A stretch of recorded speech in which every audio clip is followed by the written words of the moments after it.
दोस्तों ये हैदराबाद महफिल रेस्टोरेंट है। ये खालिदिया शाइनिंग टावर है, उसके बैक साइड है हैदराबाद महफिल है। हम अभी आपको दिखाते हैं। सलाम वालेकुम हामिद भाई। वालेकुम सलाम भाई, खैरियत से? अल्हम्दुलिल्लाह भाई। आपका रेस्टोरेंट कैसा चल रहा है? जबरदस्त, एक नंबर। आप बता सकते हो हाँ, आप लोग? ये हमारे डिलीवरी बॉय है।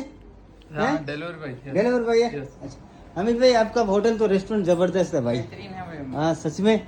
और आपका डेकोरेट अच्छा हुआ है और डिजाइन तो बहुत जबरदस्त बना है हामिद भाई। हमारे सर करे सही। हाँ आपके सर सर तो छोड़ दो यार।